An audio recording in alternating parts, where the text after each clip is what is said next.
All right, we're live. Thanks everyone for hanging tight there. Live with Konrad from Elevate OS. Konrad and I met back at Blueprint. First couple of times, we had a really good chat on just kind of different tactics that we're using to get out to people and outreach, and introduced me to the world of virtual assistants, which has been a life changer. I've become a prophet for people. I can't believe I didn't start that sooner. So thank you for that out of the gates. For everyone here, Konrad's a founder and CEO at Elevate OS. Elevate OS is changing resident experiences. So we're both in the resident experience side of things, so it's always fun to chat about that. The getting to hell yes. So for a reminder for everybody, we talk about the buying journey and how we connect with people and basically how we're growing our business. And the big part of what's different about getting to hell yes is talking about the different way that people are buying these days. How do you reach these prospects? What are we doing to reach out to them? And really specifically figuring out what type of buyer is a hell yes buyer and what's going on in their life, and kind of digging a little bit about that. So kick it off like we always do. Konrad, give us a little bit about your background. How'd you end up in this role? And then we'll kick off with who's your ideally hell yes buyer. Tell us a little about Elevate OS, the problem you solve. Oh, you're muted. You're muted all of a sudden.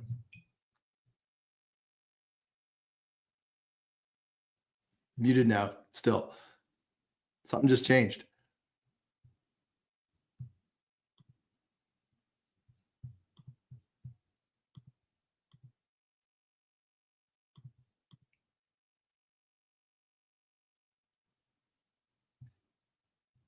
I'll remove you from the stage and bring you back. Hang on. This is live, everyone. I hear something now. No, now you're muted. What about now? You're good. All right. What just happened? Didn't we just do a test run? I didn't change any. I didn't touch anything. I didn't change anything. Go figure. Well, that's technology for you. Okay, so kick it back off again. Background, how'd you get into this role? What's the problem you guys solve? Yes. So my name is Konrad. I'm the CEO and founder of Elevate OS. Our platform, what we do for owners is we consolidate their technology stack. So a good example of that would be, if you look at 10 different buildings, they all have they might have 10 different hardware, lock systems, access control thermostats.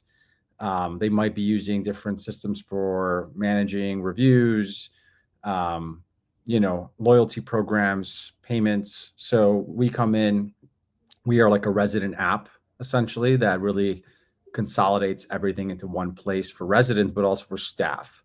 So you're not having to juggle different point solutions for various different goals, right? So that's high level. How I got started into it, honestly, by accident. I don't think I woke up and wanted to do multifamily real estate. And turns out that there's a lot of people like me that ended up in the space by accident. I originally wanted to be more in the wellness space, where I was going to open up like these anti-aging wellness clinics, right? That was my kind of goal. And I actually went to school and I had my doctorate degree in physical therapy, Northwestern, because that was kind of more, again, that was the goal. That was where I was headed back in the day. And I ended up getting into multifamily, really by accident. I started a company during grad school to make some extra money, and the company blew up, took off more than I expected. And that was my kind of first business in multifamily. And then Elevate OS is like my second baby in the space.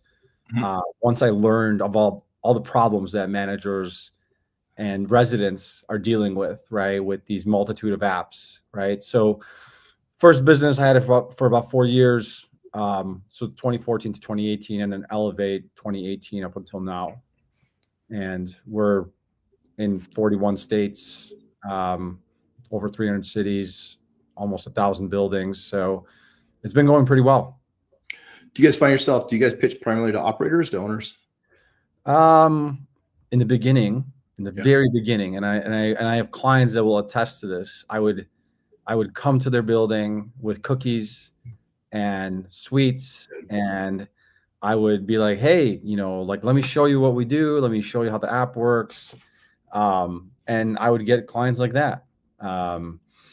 Nowadays, I would say like the last few years, we've been getting more larger kind of portfolio type deals, and it's usually dealing with corporate teams. So it can be a corporate team on the management side. It can be a corporate team on the developer, so someone who builds buildings, or it could be ownership. It could be asset managers.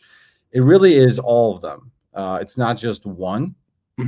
Um, I think, we've gotten deals, even like now we get deals from managers, like a property manager that uses us in one building. They switch to a different management company, or they have a new company they're working with, and they'll introduce us to their corporate team. They'll be like, hey, this worked really well in my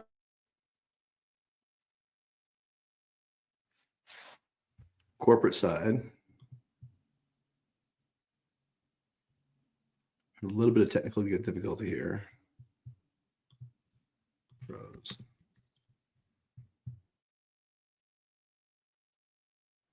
So Conrad's talking about, we feel the same thing often. Especially when people move around a ton in an industry, we get it where people use Iris at one specific spot and then move to a different spot and realize, I couldn't live without that. Now that kind of pull is conviction, right, around the solution and how it solves a problem.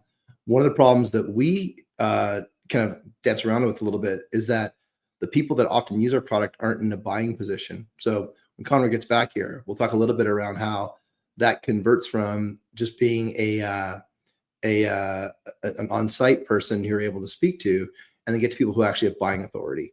One of the things that we find often is that while the field team might be completely convicted around a solution, the challenge is around how do you begin to put that in place so that the management team can buy it, and especially with something that's residence facing.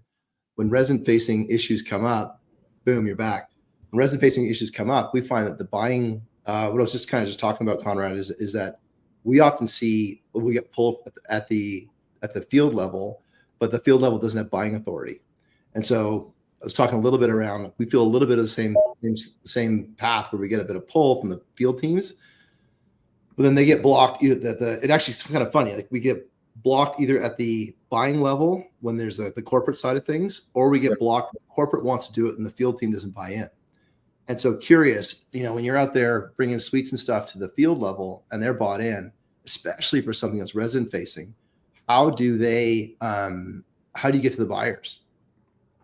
Yeah, I mean, so nowadays I think the in general the buying dynamic changed. So like when I started in 2018, I call it like the point solution wars. Like, it's everybody, like it was almost like the corporate teams were not set up to manage all these point solutions. They were like, property managers were signing up for stuff, and then they were putting kind of tickets in to the corporate team to like get it integrated or not integrate, whatever I guess happened. So and a lot of building property managers had buying authority. Yeah, I mean, like there's, I guess, like in 2017, 2018, like I guess it depends on what you do, right? But yeah, in 2017, 2018, it depends if your product integrates. Yeah, right. That's maybe a different type of conversation. But if your service, your platform doesn't need to run with an integration to their PMS system, if it can run without it, then the manager was able to decide, just like the manager can decide like a service contract for a remodeler or sure, someone who does work on site, construction site, right? So painting, I make ready, right? Yeah, make ready. So like they can decide that on their own a lot of times. Nowadays, I think what happened like in 2020, 2021, there was an influx of tech. And then in 2021, 2022, around that time, people were like, centralization was the big word. And part of that was, we have all these things we signed up for. we have, if I have one like ownership group that I talked to, they had like 400 Yardi integrations to different vendors, right? And I'm like, that's crazy to me, right? Yeah. So they realized like we should not be having all these different things in different regions, because imagine trying to run your business and, you have one sales rep that likes Salesforce, another one who likes HubSpot, another one who likes something else. Like you wouldn't get anything done, and you'd end up just paying for different CRMs based on what one of your sales reps likes. And you're paying with time. That's kind of what happened with property management, to be honest. I mean, like, a lot of the tech decisions, nowadays are going through corporate, which in my opinion, they should, right? Mm-hmm.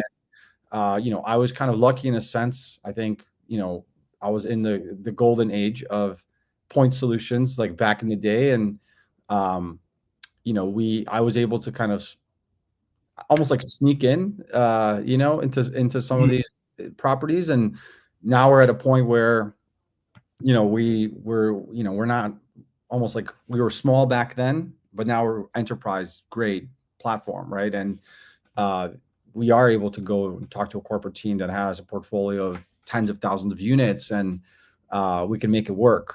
But 5-6 years ago, our app was completely different than it is now. Yeah. And I doubt I would land an enterprise deal 6 years ago when we first like started with an MVP of our app, right? Yeah. And I don't think anybody would. No. I mean, and even back then, like the way you described it, there wasn't a lot of CIOs out there. No. There was no enterprise buyer. It was their kind of a collection of P&Ls that were run as independent kind of like entities because they need to be ready for M&A. So they're kind of like, by design, the business is set up to be a whole bunch of different little parts that all come together in a Frankenbot, but they don't actually do that. Right. And now you're saying they want to have a consistent experience because they need brand. Yeah. I mean, look, the other way to describe it is like, let's just say like, and this is happening less today, I would say. But back in the day, I mean, if you need something, right, you go on Google and you type in, I need a, CRM for X, whatever the problem you're trying to solve for, right? If you're running, a gym, you're like, I need a gym management software. If you're running a housekeeping service, you need a housekeeping CRM. If you're running sales, you need a HubSpot or a Salesforce.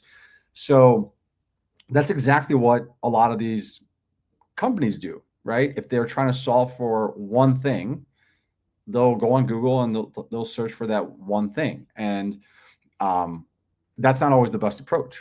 I think there's solutions that are specific to multifamily that could be kind of more all encompassing, where you're kind of hitting 3 to 5 things, not just one. And I think that's where like these corporate teams, they need to work together. There's facilities, there's marketing teams, there's director of operations, right? They all need to talk together to make decisions. Otherwise, it's going to be a Frankenstack, as I call it. Yeah. And then do you find like now, so with respect to the kind of like, we'll kind of pull a segue from that. Like you're taking the problem that you solve because you bring together the Frankenstack into a single skin for the resident and for the team. Like that's a problem that needs to be solved, but what's going on in their life that they need to solve that problem? Like you can kind of, maybe you can live with one app and then maybe 2 apps, maybe 3 apps. And then all of a sudden you get to 4 apps. You're like, well, I don't know how I got there. You definitely would never get to 10 apps, but then all of a sudden you're like 7 apps and you're like, how does that all, well, what point do they realize that this, the accumulation of Franken bits stops working? Yeah. I mean, I think that,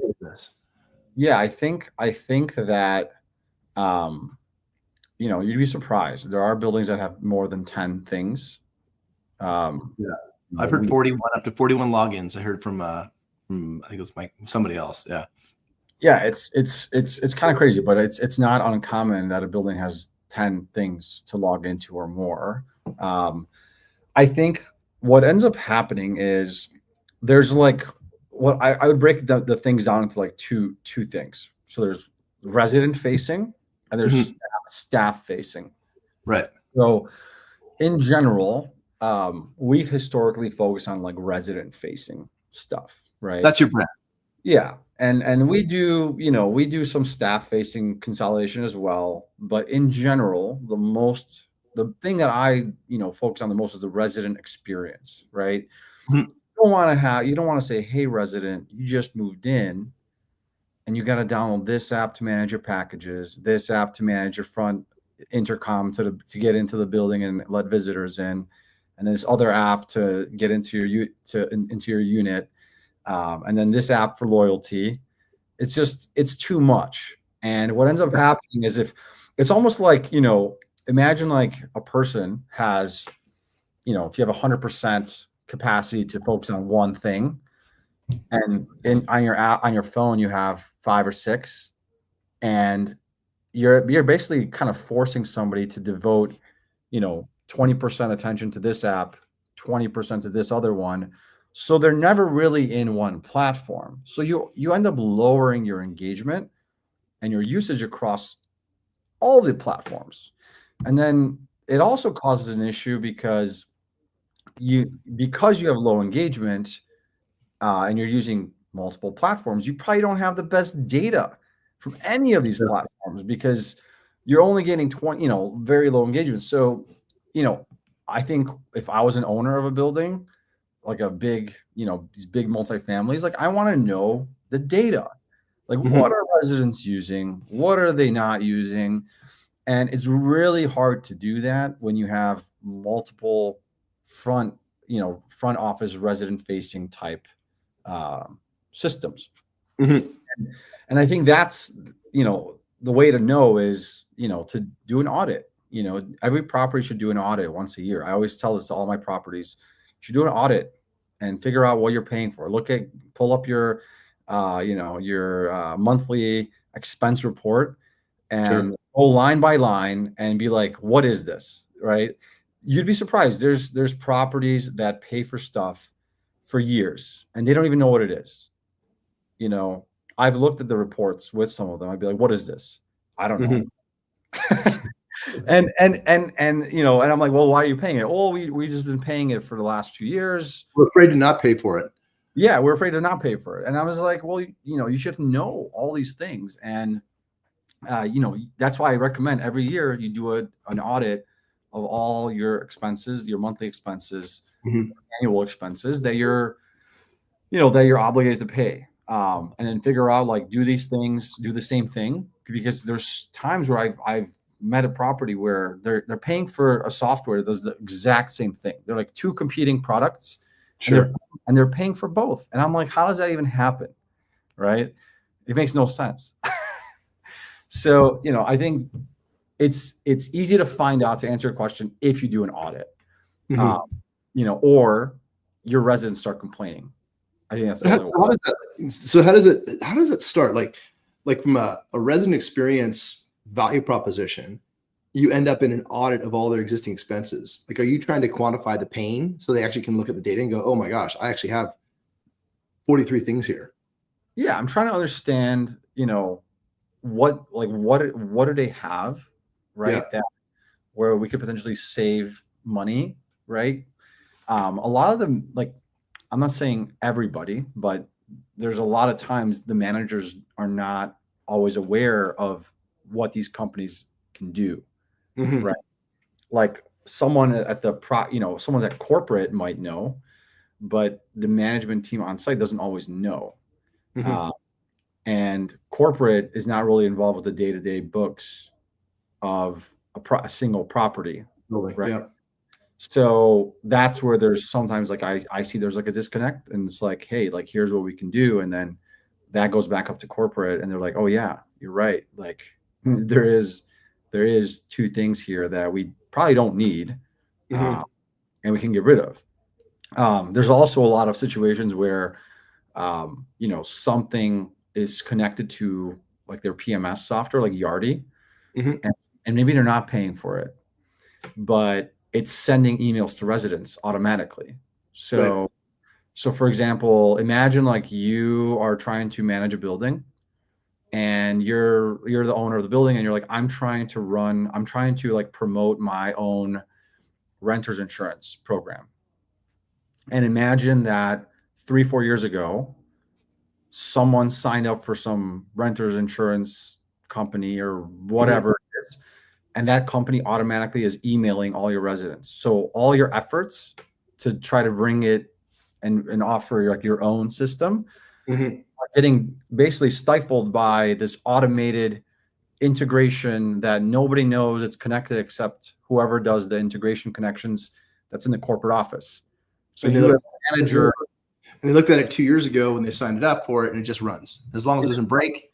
yeah, it doesn't cost anything. So it's almost like it's nobody even knows that it's running unless you actually look at the integrations that are connected to that property. So Yeah. it happens. And, we had a situation like that where, like, for example, because we have our own kind of services, right? And we go live at a property and residents can book, like we have this resident app that does all these great things with access control, rent payment, maintenance, but we also have a marketplace. So like residents can book a housekeeper and a handyman and, a pet. Oh, interesting.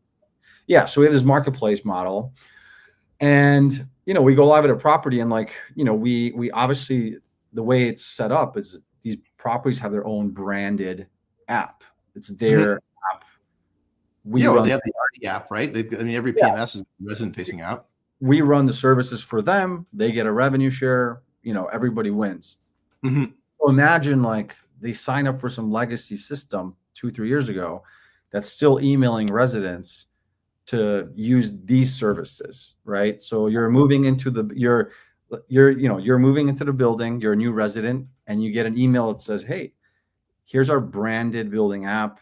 Everything's in one place." And then you get another email from a vendor that was, again, connected 2-3 years ago that people forgot to disconnect, and they're emailing them similar things for services. So now you're basically, if we're doing a revenue share, those residents might be going to this other system because they're confused, which is exactly what happened. People are coming to us and saying, "Hey, we want to use our credits that we got," and we're like, this is not an email from our system. This is some other system. Right. So then we go back to the management team. They got to go to corporate. They got to shut it down. And the management team doesn't even know it's on. So is the problem? So then there's a lot of you guys are kicking ass right now.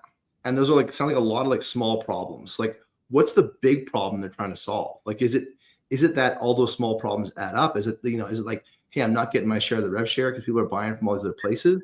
Is it like what is it specifically? Like, what am I typing into Google when I'm looking to, and I want to get your results? For us, for Google? If I'm a PM, right? I'm a PM or a regional, and I'm considering something. I'm typing something into Google. What's that search term? So resident app. Resident. Now, I have a, let's assume I'm on Yardi, right? So I've got a Yardi app, and that's the resident app right now. And so there's kind of that's already there's something there, but why doesn't that work? Is it because of everything else? No, it's a great question. So I would say, and Yardi is one example. So I'm going to go over a few examples because this is actually we're not going to beat up on Yardi, right? So Yardi has Rent Cafe. Other large PMSs have their own resident portal, I call it. Yeah. It's a resident app as well, right? I would say if you look at what ours can do and what theirs can do, I would kind of break it down to basic resident app for them and ours advanced resident app, right? So the difference is that we have a ton more functionality. It's like a true resident app.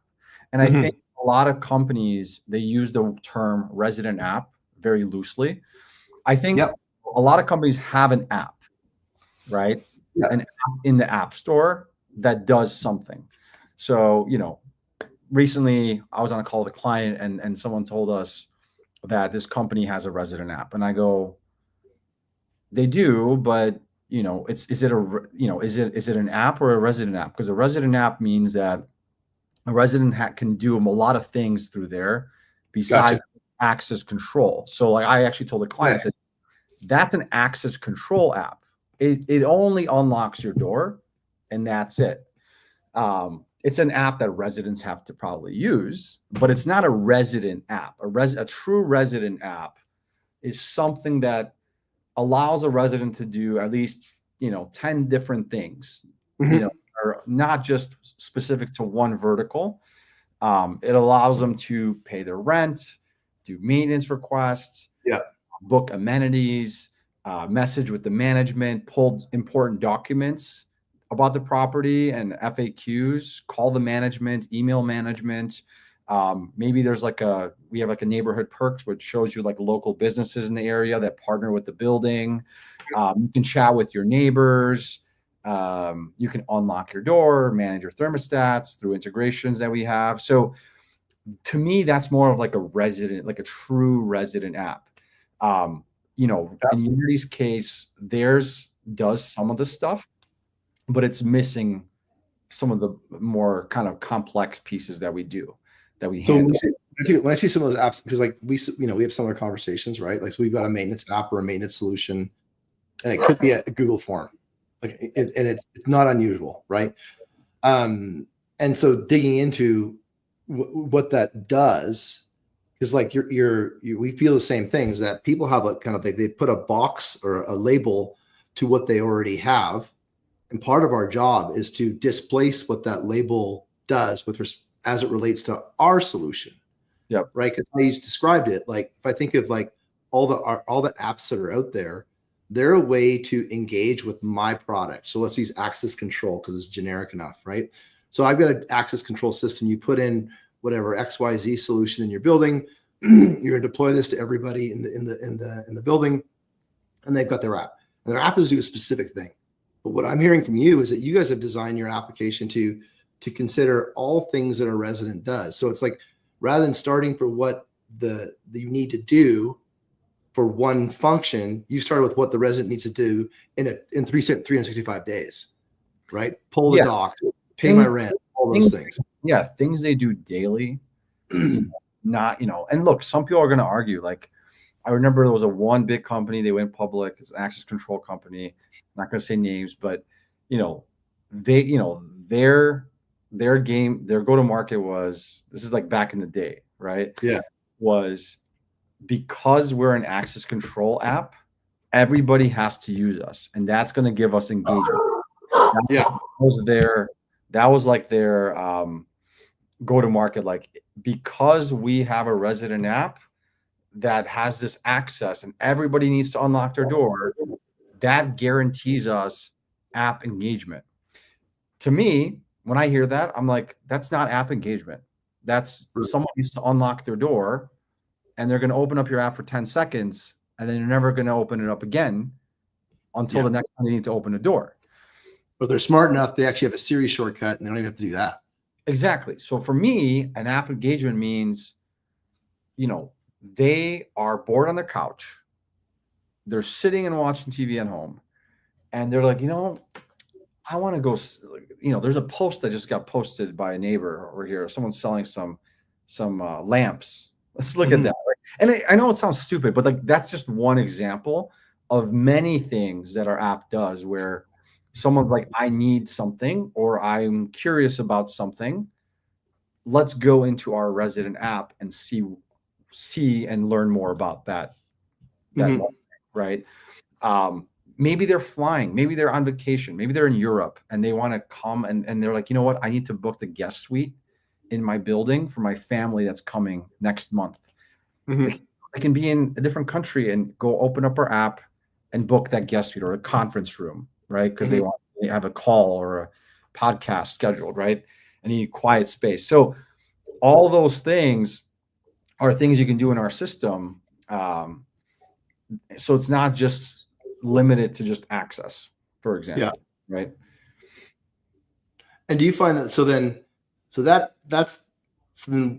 what's going on at I'll kind of talk about today. So who's your principal buyer now? Is it the owner or the operator or the PMCs or the third parties, or? It's all of them, to be honest. It's all of them. Okay. No, it's really is all of them. We have, we're talking with ownership groups, we're talking with PMCs. The nice thing is if you do a great job with the PMC, you'll likely get more. Like they'll talk to you about other owners. Like they want to, if something's working well, right? Like if you're working with ownership group X and PMC is managing their buildings and you're rolled out at 10 of their buildings and that ownership group buys another building, they're probably going to want the same setup in that new building as in all 10. So we do work with both. Sometimes the owners have requirement, like specific things that they need, like custom build outs with like a feature or an on and off button for something that, they run differently. And that's where we come in too. Like, a lot of these big companies, they might not always do that for a 10, 20 unit or 10, 20 building owner. That might be too small for them. For us, we're able to do these tweaks, customizations pretty quickly, right? So when you sell to your customers, are they looking to like solve like everything comes down to an ROI? So eventually, I mean, it's funny. Like people buy for different reasons and they justify or validate with an ROI, right? Yep. So you're thinking about putting things in front of a buyer. How do you what's the after they've decided and they got to go get the funding, how do you help them quantify the ROI savings? Yeah. So for us, it's super easy. I try to do all that ahead of time. So generally, it's nice to know what they already have set up and how they're using it. And what we do is I'll try to, so I have I call it like immediate ROI and there's like long-term ROI. So immediate ROI is generally cost savings. I think our pricing is really good. And a lot of the owners and property management groups that we work with, they tell us that too. They say you guys have the best pricing. So one, our pricing for our platform is good, but two, these other solutions that they might be paying for, they might not need that are separate. They're able to cut off. So they're able to leave money on those systems. So that's number one. So it's almost like day one ROI is cost savings, right? Yep. Now, long-term ROI, there's a couple things. So one, we have a revenue share from our B2C marketplace, which is like residents needing things and spending money on things they need, right? So it's always like it's a dual benefit. One, you add a new amenity to your building because you're like, now you can order groceries through our branded community app. You can order a housekeeper and a personal trainer and a dog walker.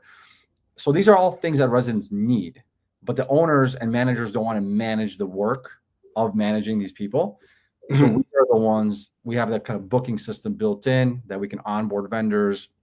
So anytime somebody needs something, they book it through our app, and then we make some money on that, but we also do a revenue share with the owner. So long-term, there's a revenue share, right? So they can make some money. And then two, we are a resident retention company.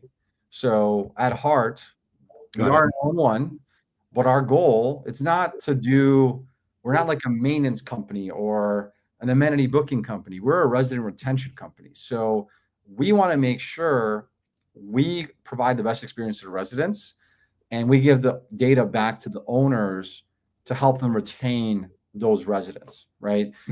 Long-term benefits is retention, right? The goal is let's help improve. If you have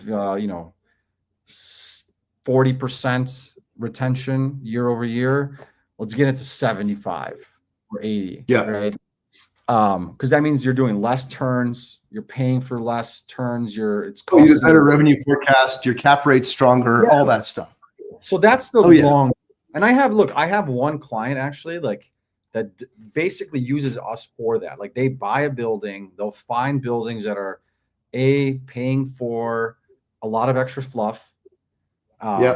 And they're also finding buildings that are not engaging the residents. So there's not any like on-site services offered, like amenities where you could rent out. Basically, buildings that are only doing the bare minimum. And my ownership group that I work with, they buy those buildings, and then they'll implement an app like ours. They'll start doing events, social events, and they straight up told me, they're like, "That's our business model. That's what we do," and they improve that retention of the residents. And then how do you They're actually they're a Canadian company. Oh, there you go. Congratulations. That's awesome. It's awesome to see a Canadian do something that's innovative. I have a persistent frustration with that. That's why I know you're Canadian. So that's why I'm like trying to like hype it up here, because this is like a big deal. Well, you're from Chicago, which is kind of close, right? I mean, it's not formally across the pond, right? Across the pond. When you take a look at at that retention argument, and I've got an article I'm kind of drafting with someone out there right now to talk about retention, because like sales and leasing, you can attach to somebody, right? Retention is attached to a team, or it's hard to nail down what happened.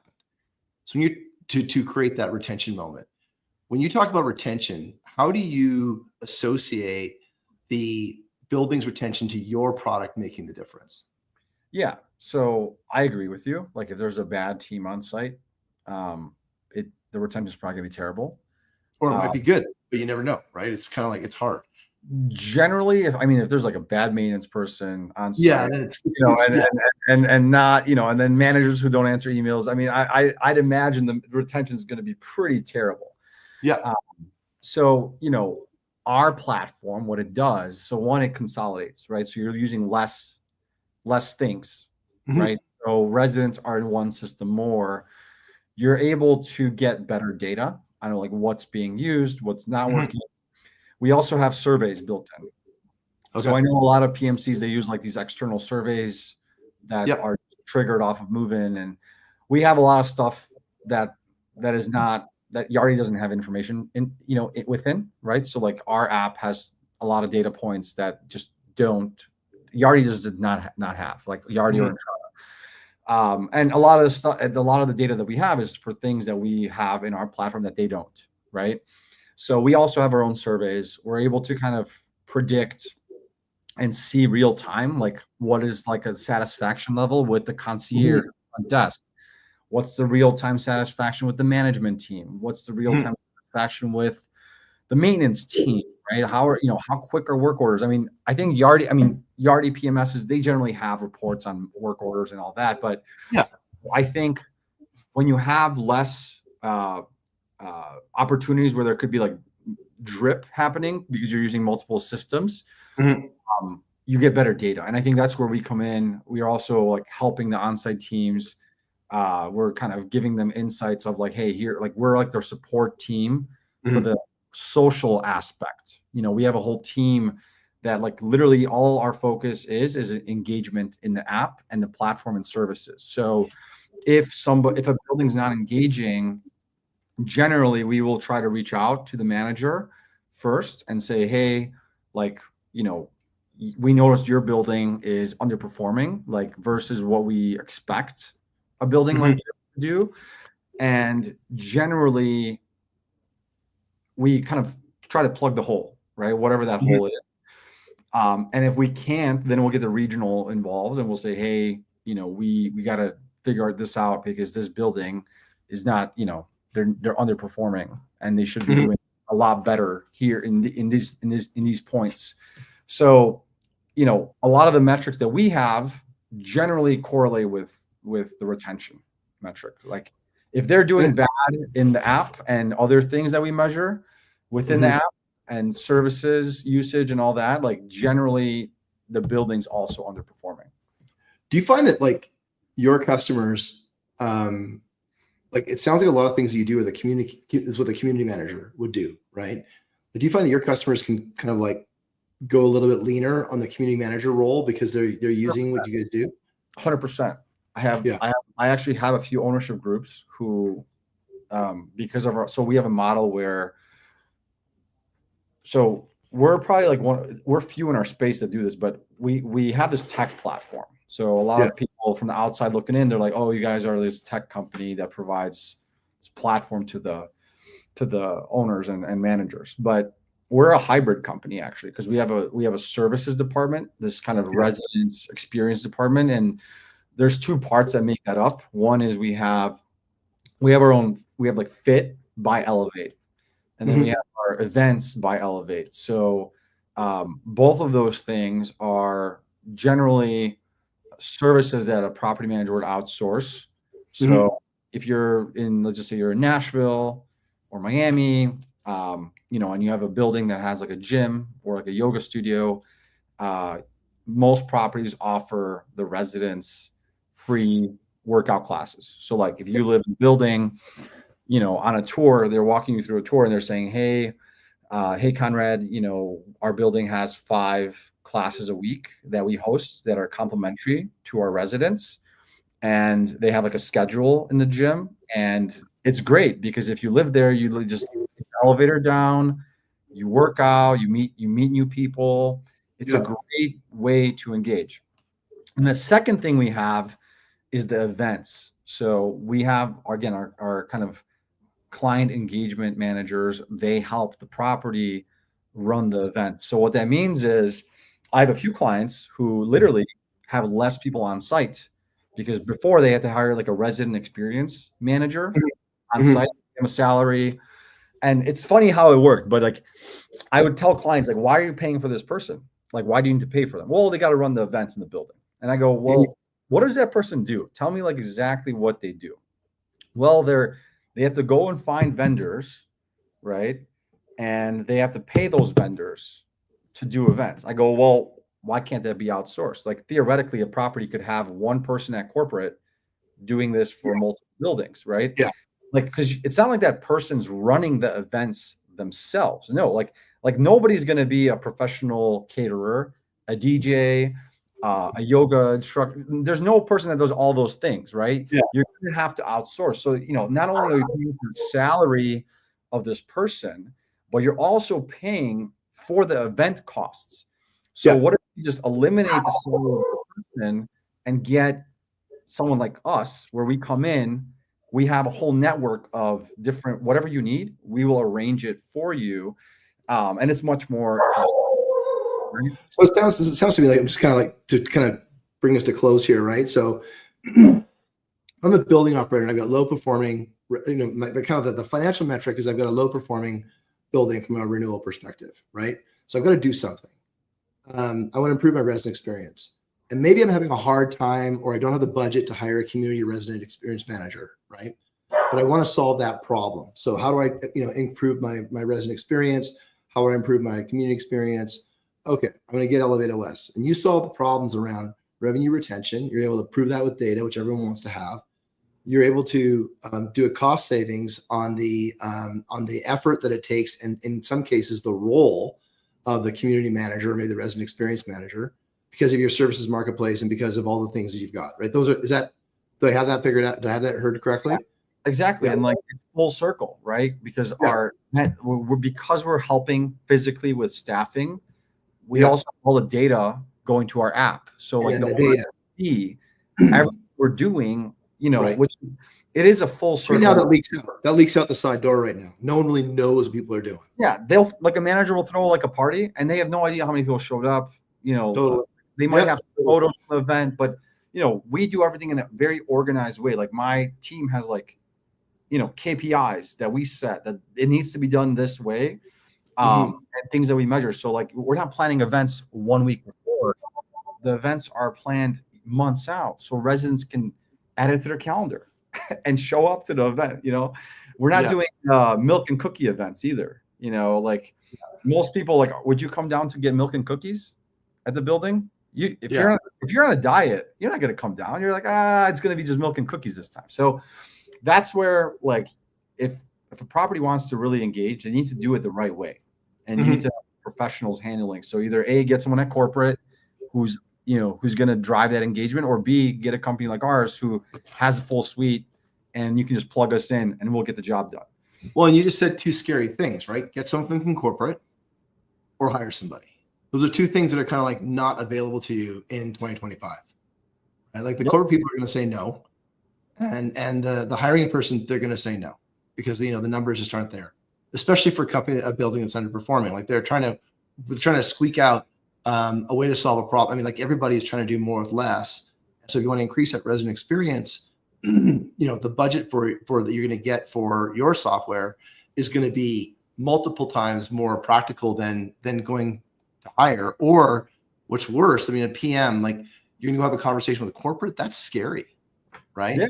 And so, like, if you again, now we're talking about your PM being your buyer, but you're saying like, but that's the one that gets affected, right? And so, like, if there's an asset manager or a regional that's looking to solve a collection of properties, a problem in a collection of properties or in a certain regional area, they're going to talk to you're going to be searching, hey, we've got a persistent retention issue. I want to improve my resident experience. That's a way to get retention going. This is why people are leaving. We're going to call Elevate OS, and then you guys are going to come in and do your thing. So I'm curious.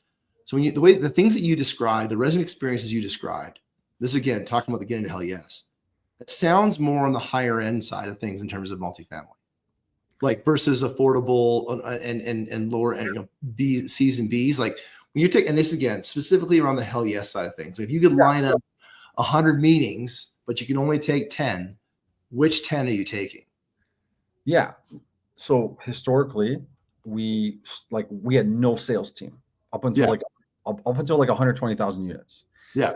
So what I did was on our website, I literally put software and services for Class A apartments. This was like 2018, 2019. But you closed the gap, right? I only wanted Class A apartments because number one, they're going to do really well in the marketplace and the revenue share for the owner. So like a lot of times, like I don't want to overpromise, underdeliver. So if I know I'm going to get like the best building, the owner's going to make money. So like they'll pay me for the software, but I know they're going to make extra money beyond what they're paying me. And that's a win. The owner is going to be like, oh, this is working so well. I want this in my other buildings. So that's what I did for the first few years. The last 3 years, let's call it, I wanted to kind of change the bell curve, right? If the bell curve is like this and we're at like the tippy end of it, the 1% of these Class A buildings, I was like, well, I want to open up our platform to other like B and C assets. So we built a lot of features to support that. So if someone wanted to use our platform to help with retention in those B and C assets, you could. Are you going to get as much revenue share from the marketplace? Probably not as much, right? But if you want to have an app where it's like a super app, like that's your control that, because those B and C assets might have smart locks, right? They might have an intercom to let visitors in. So that's where our app, I think, benefits somebody who has kind of B and C assets. Back in the day, like again, 2018, I didn't have some of those features. So I wanted to stick to what I know I can do. But now we do have the capability to work with kind of all types. And it just depends on what the owner's goals are, right? Right. Yeah. But I mean, I imagine like and I'm not being like prickly here, but like the things that you described, if I was an A or a luxury, like that sounds, and it's even how you guys brand it, right? The hotel experience, that sounds super important to me if I'm competing on service versus competing on price. Like if I compete on price, I'm going to give you I'm going to work you hard on price because I already have an app. Like I've got an app through my PMS that I'm paying for. And so and that's included. So I'm going to either like not pay for that app, which is going to be marginal, and then pay for yours as incremental. So I'm just trying to, think through like, like you're out there in the market and you're positioning and you're throwing a party for people. Like it's going to be a party to remember, not going to be something that is just kind of like a lunch and learn. You know what I mean? Yep. Yeah. And look, so there are properties, like, let's just say like affordable, like if the owner tells me like my goal is so residents cannot talk to each other. Yeah. My goal is just so they could pay rent every month and do maintenance requests. I'm going to tell them our platform is not for you. Yeah. Right. That's powerful, right? That feels good to But say that. if they tell me this, if they say, Konrad, we need to, we need those two or three things that I just mentioned, but we need to also connect our locks so our residents don't have to go through another platform. Yeah. Then I will change. I will say, then you would benefit from our system because they might have 10 different buildings that are affordable, and all 10 might have different hardware. And that's where we come in and unify the experience. So it depends. That's the answer. Like if someone just says pay rent and maintenance, stick to your PMS that you're using. But you're going to get full price on someone who's trying to solve that suite of problems. Yep. And you're going to be pushed in a discounting position when you're solving one or two problems. Right. And so that's kind of like, I mean, for the audience to listen, it's kind of like permission to say no, like how you used to set it, right? Like it's so empowering in a person in a sales role to recognize you've got permission to say this isn't a good fit. Yeah. Because they're not trying to solve the problems that you're trying to solve, right? And so I think that like for everyone listening, like I think it's something very powerful that where you compete. Like Konrad knows where you compete and where you can win and you can get full price. And where you're going to be discounting because you're competing against things that they may not value the service marketplace. They may not value the community building that you guys do, right? And so if they don't value that, they're not going to pay for it.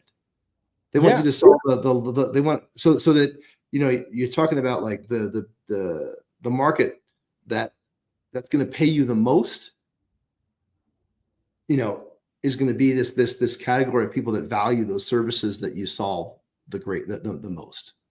100%. And so like that's something that like often everyone gets caught in a trap. Now we've got a few more minutes here. And everyone listening, like we'll wrap it up real quick, but like the idea of I need to solve a problem about resident retention is especially valuable the higher you're charging for rent. Yeah. Because your per unit cost of having an empty unit is exceptionally painful. Even if it's a big building, like if you're charging $4,000 a month for rent, that's a number that is worth keeping a resident in there, right? And so the ROIs get better. They start arcing upwards and to the right faster because the cost of vacancy is even higher. And then, the one thing I heard through the calls, like, one thing we always ask is like, does your buyer have a time wall? Like, do they have to solve something by a certain time? Well, like the number of, let's say A or maybe high B, A luxury renters that are out there is limited. And they maybe don't move as much as people in the C's and D's. And so like what I'm hearing from you is that, okay, I do really well in this space. I get full price in this space. I sell to owners and operators because they distribute how awesome we are to everybody else that cares about that stuff. And then you get into, the ROI around, I save you rent, I save you retention, which has expenses everywhere. Like that's like it's the damage, what do you call it? The blast radius of a resident that churns is crazy. Terrible. Right? It's terrible. Like whatever you can actually. And I think that what's interesting about this business is that for the last 6-7 years, it feels like it's been an acquisition type business. But now, and for sure, the next cycle, this is it's a recurring revenue model. It's a recurring revenue business in multifamily right now. And if you don't think of it in terms of revenue recognition, recurring revenue model, you've misplaced your understanding of how the business works and how businesses and how properties are valued. And so like all the things that you're talking about, you've gone through this curve up 2018 and then the 2020 nonsense. And then now we're into this curve that especially values what you deliver because, they may have been able to replace those rents real quick in 2020, 21, but now it's like strategic.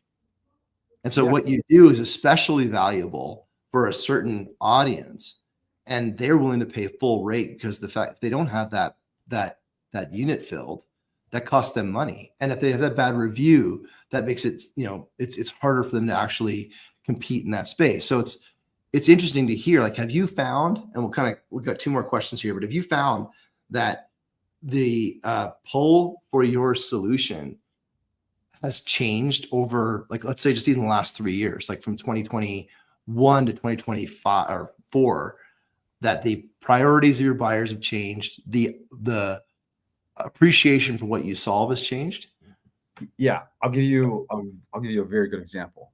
I'm going to do it with private equity companies, like venture companies. There you go.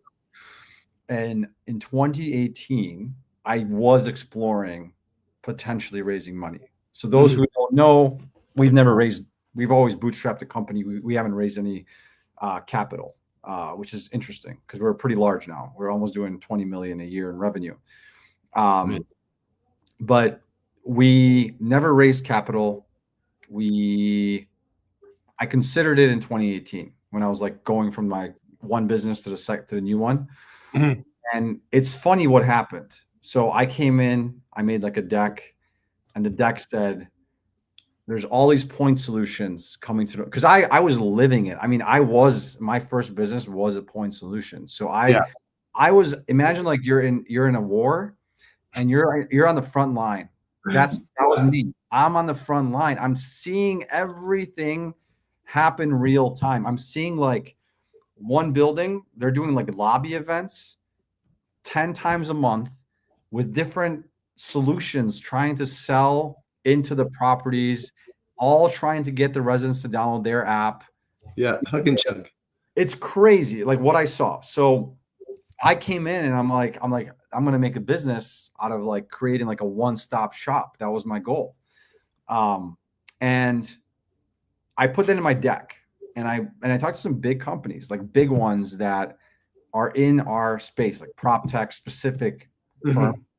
And you know what they told me? They're like, well, so I showed them like almost like a little chart of all the things that are point solutions. And I said, I'm going to roll these all up. And they said, well, we invested in this one. Another one, well, we invested in this one here. So we can't invest. We've got a competitive. Yeah. And I'm telling you, like every conversation I talked to somebody, they didn't understand that it was needed. They didn't understand what we were doing. Or they had a conflict. They thought that, they were thinking like, someone needs help with X, we're going to invest in a company that does X. They didn't think about how that affects the landlord of having all these different X and Y's and Z's and ABCs in their tech stack. So I would say right around 2022, when like talks of centralization started happening, and them realizing there's just too many solutions they're using, that's when it changed for us. Like we basically, all of a sudden, everything we were building the last few years, people were like, oh my God, we're looking for something exactly like this, like your platform. And they just realized that now that they actually need it. Because before they were kind of going after, our problem is X, let's Google, X CRM or X service is. So that was the aha moment, I would say, when I actually saw people searching for platforms like ours and retention specific. When became a top 3 KPI. Yeah, and like now, like some of these private equity groups are like knocking on our door every single week. I'm getting emails. They're telling us how much they love our business model, all these great things. And it's funny because there's some of the same ones that told me no in 2018 now all of a sudden wanted, like, they're interested. So it's pretty interesting how it kind of came full circle. But that's why I would say if you're an entrepreneur and you're boots on the ground, front line, and you're seeing something, you got to just believe in your vision. Don't think you're crazy. Just believe in your vision and execute it. Well, and I think the thing that you did really well, that is, for the being part of the conversation, is that you went and talked to the people on the ground floor. You put yourself in an uncomfortable position and talk to people. And like, the one thing that gets overlooked by a lot of people is that you don't learn about the business until you sell. You've got to go, like, your day should be, I need to find 100 no's. If I don't find those no's, no one never gets to 100 no's, but try and find no's, because if you're not trying to get just some sort of response, you're just like hobbying away. Oh yeah. Agreed. 100%. You need to understand the end user 100%. Like, I was a renter, so I always put myself in, like, whenever I meet with my product team, I'd always be like they'd be like, should we do it like this or like this? And I'm like, well, if I was the renter and I wanted to do this, like, I feel like it would work better like this. Or if I was a renter, I would use this service, but I probably wouldn't want this other service. It's just spammy. So that's where, it's nice that I was also a renter, and then talking with the properties, I kind of, the combination of both helped a lot. We got one question from the audience. Take a look at that, and then we'll follow up with the one piece of advice. Yeah. So Jason, great question. We do have some clients that have 32 or 3 unit buildings, and then they create like one community app for their portfolio, right? So it's not like each building has like their like luxury tower app, or because we white label, right? So you can have like your brand of your ownership group or management company as the kind of controlling brand in the app store. And then you can roll up all your, you have 20 unit buildings, it sounds like. Even if you had 3 unit buildings, you could roll them all up under one brand. So we have a few clients that do that. So you could do that. And you can have like resident perks program, groups, whatever you enable on the back end of our system, you could basically turn on and off. It's scalable, up, down, depends on how you want to present yourself. Yeah. And we work with office buildings too. We have a lot of our residential proper like owners. We have some big ones. They also own office buildings. So, they came to us and said, hey, can you guys do the same resident app for a tenant app for our tenants? And we did. So there's a lot of similarities between office and residential as well. Yep. Close it out. What's the one piece of advice you could give somebody who's trying to find those moments that equates to a buyer in the hell yes situation? I would say don't give up. I think there was plenty of opportunities where, a reasonable person probably would have given up in my shoes. I would try to talk to as many end users as possible, and you're going to get no's, you're going to get ignored. People are not going to answer your emails. It's part of life. So don't give up, and just, the ones that do answer your emails, take full advantage of their time, thank them, give them a gift card, do something nice to get back, because someone volunteered their time. And I had plenty of people, I would say early on, that I will never forget those people. Like, they always helped me out as an outsider to the space. So I would say never give up. That's my number one piece of advice. Awesome. Right on. Who should we talk to next? How can people get a hold of you?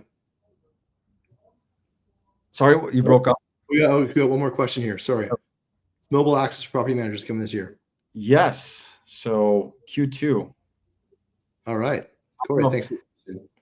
Yeah, I don't know, Corey, if you were you might have been on the call with my CPO, but I think, yes, Q2 is when it's scheduled. We already have parts of it. Yeah. I don't know if Corey's referring to something specific, but the specific thing that they want is coming Q2. Cool. There you go. Who should we talk to next? Who in your network would be a valuable guest for the show? Help people learn. I don't know. Let's see. I think Grady. You should talk to Grady Newman. He's a good guy. All right. Grady Newman. He gets stuff done. He's a good person in multifamily to know, and I really like him and respect him, and I think a lot of clients that I referred his way are really happy with him as well. So let's get him on here. Very cool. Awesome. How can people get a hold of you? If you want to get a hold of me, you can just email me, Konrad with a K at elevateos.com. Very cool. Thanks everyone for listening. Appreciate it. Konrad, super good advice. I think that the persistence is something that everyone should be taking away. You're going to get a lot of no's, like go for no's. You get yeses. Really appreciate kind of the sharing a little bit of your journey and how you guys got to where you're at. especially the change. And a lot of people have been selling prop tech for that as long as you have. And it's the world has changed in the last 3-4 years, right? In the last year and a half, really 2 years. So that's super insightful. Thanks everybody for listening in. We'll be on the podcast. Tune in for us on Apple or Spotify. Please give us a rating or a thumbs up or any sort of comments. That always helps us in the ranking. And if you are looking to talk about centralized maintenance or anything like that, reach out to me. I'm on LinkedIn all the time. And appreciate everyone for listening. Have a wonderful day. Take care. Thanks, Konrad, for all your insights. Super insightful. It was great being here. Yeah, take care.